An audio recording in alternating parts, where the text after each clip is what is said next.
Where on earth do I start with Death Stranding?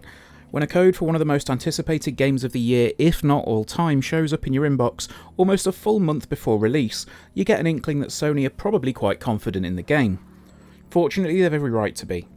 I attempted to stay away from a lot of the pre-launch media for Death Stranding, and after sitting in the audience for the insanity that was the reveal back at E3 2016, and as a self-professed fan of Hideo Kojima's work, I wanted to go in as blind as I could. One of the biggest questions I had going in was, what exactly is this game? Kojima himself was talking about it spanning genres, or at times suggesting that it would create an entirely new one for us to get stuck into. The truth is, it really is unlike anything I've ever played before. It's a delivery simulator, it's a stealth game, it's a ghost story, and it's utterly bonkers. To put it short, it's the most Hideo Kojima game that Hideo has ever Kojima'd. Let's get started then, shall we? Sam Bridges is a delivery man, a porter if you want to give him his correct term. The game's set after the titular event has taken place, as Death Stranding is quite a literal term. The dead souls have been washed up into our world and caused complete havoc. Worldwide communications are down, planes can't fly, and the country is fragmented. Sam's job is to reconnect the country from east to west by delivering packages and reforming relationships in order to bring the United Cities of America, the states have crumbled, together as a country once more. Standing in his way are a deliciously evil cast of enemies, as well as a never-ending stream of beached things, or BTs to me and you. These are a kind of invisible, floating ghost and will pop up throughout Death Stranding, with the only way to detect them being your Odradek, kind of a neon blinking radar, as long as it's hooked to a bridge baby, or BB. The BB is essentially a BT detection system contained in that little yellow pod on the front of Sam's suit. Oh, and due to a condition that Sam has, BB also allows you to repatriate whenever you die, leading to your revival. This is done by the now infamous thumbs up sequence that you've doubtless seen 1,000 times already by now. Everyone suitably confused? Good. The bulk of the game takes place over two areas, the eastern and central regions of America. In order to reconnect cities and facilities, you have to connect them to the UCA's chiral network, allowing communication to be established, and the infrastructure to be put in place to allow America to become whole again. These areas are pretty vast, and we'll see Sam traversing them with various amounts of cargo, and indeed at varying speeds depending on the surroundings. There's a definite joy to be had with figuring out the best route to take, and although there are occasionally some moments where you get unexpectedly caught on the geometry, it's a wonderfully social take on solitude. That sentence may seem contradictory, but it's in the traversal that one of the key themes of Death Stranding starts to emerge. Early on in my playthrough, I encountered a mission that required me to retrieve some cargo that had been stolen by an enemy faction. I could have tackled an enemy head-on and run into the camp looking to take back what was mine, or I could sneak round the back and through a cave to get to it. As I neared the cave, I realised that I couldn't have climbed back out of it. However, at the back, going straight up and out of a small opening was a ladder. A ladder that was placed there by another player. And as I climbed out of it, the prompt came up for me to tap the touchpad and issue likes to the other player to say thank you for putting down this route. On the other side of the opening was a sheer drop, but somebody else had crafted a climbing anchor with a rope leading down to the bottom, allowing me to sneak in undetected, incapacitate a guard with a rope of my own, plunder the booty that was being held hostage, and escape without so much of a hint of my intrusion.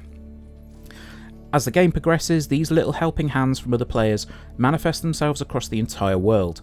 It actively encourages you to become part of this evolving environment and allows you to create structures that will make life easy for other porters who are pining for a helping hand.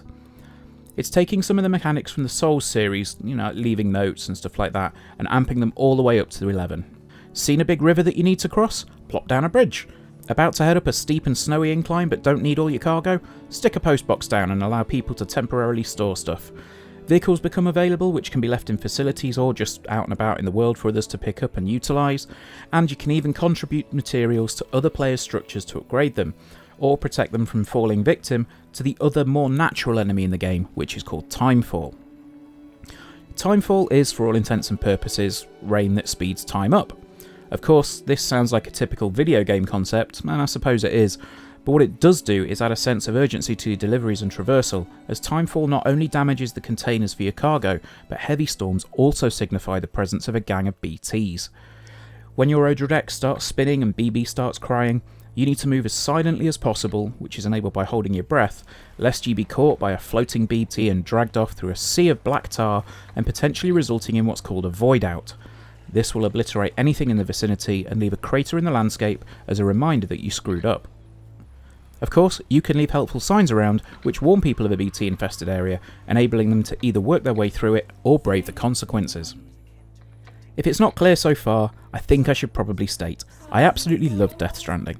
However, there is one glaring thing staring me in the face when I say that.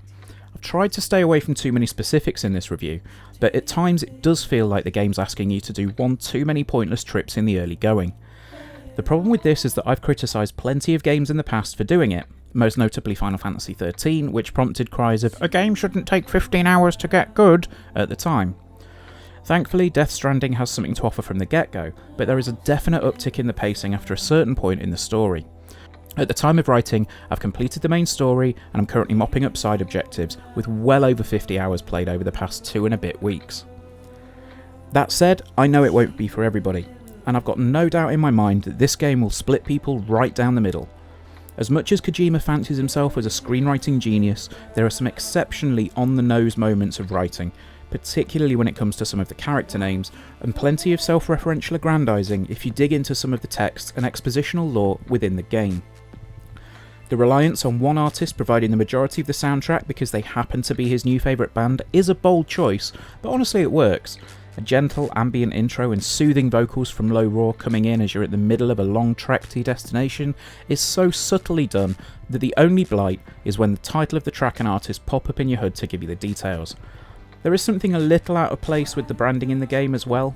For example, your canteen will extract water and craft it into Monster Energy drink, and there's an advert for Norman Reedus' new TV show in a couple of spots in the game as well. As for the numerous cameos, well, that's up for you to decide on. Personally, I thought it was quite nice to see some familiar faces pop up, and yes, that includes Conan O'Brien, as I ventured through the landscape rebuilding the UCA. With regard to the technical side of the game, it's mostly spotless.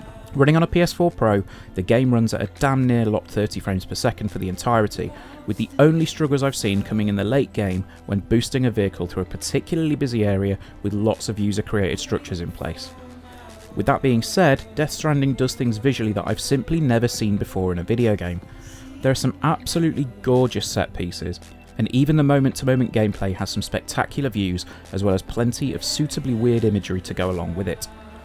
The game runs at a checkerboarded resolution if you're able to hook it up to a 4K set, and the HDR implementation is up there with Horizon Zero Dawn for just how good it looks, which is unsurprising when you consider it's on the Decima engine. The base PS4 runs at a steady frame rate on foot, with a slightly reduced texture quality and the odd effect being left out as well. It does seemingly run at lower resolution, and the frame rate does drop a little bit when you get into a busy area with vehicles. Nearly 9 minutes in, and I've not mentioned one of the key components of Death Stranding, which is of course the cast and their performances. Legitimately incredible face scanning technology, along with some of the best performance capture and voice acting I've seen, combine in the game to create a brilliant cast and an engaging narrative. Admittedly, some of it is absolute nonsense, but it's engaging nonsense nonetheless. Troy Baker is a standout here, as is to be expected, but Mads Mikkelsen and Norman Reedus have equally impressive turns for actors who are largely unfamiliar with the video game world. The supporting cast have an important role to play as well, and aside from one particular cameo in a shelter, I can't think of a moment when anyone really puts a foot wrong. There's a point in the pilot episode of Futurama where Fry, having been cryogenically frozen for 1,000 years, gets told he's going to become a delivery boy. He reacts with, "Oh no!" and tries to escape his fate. Later on in the episode, however, he's on the run and escapes in a spaceship to be told he's going to be part of an intergalactic logistics company. His response? So I'm gonna be a delivery boy? Exactly. All right! I'm a delivery boy! And after spending enough time with Death Stranding over the past 3 weeks, that's exactly how I feel as well. Death Stranding is a weird game. It won't be for everyone, but if you can find something to like in the relatively slow start, you'll love it by the end. Typically Kojima for better and for worse, it's a story about reconnecting people through the eyes of a bystander that becomes much more than that. Technically and visually outstanding, it's gonna be up there on my Game of the Year list for sure. A weird but wonderful game. Thanks for joining us, guys. If you have enjoyed this video, please do leave us a like and a comment, share us with your friends, and follow us on social media at NextGenBase. Thanks once again, and we'll see you next time. Bye bye.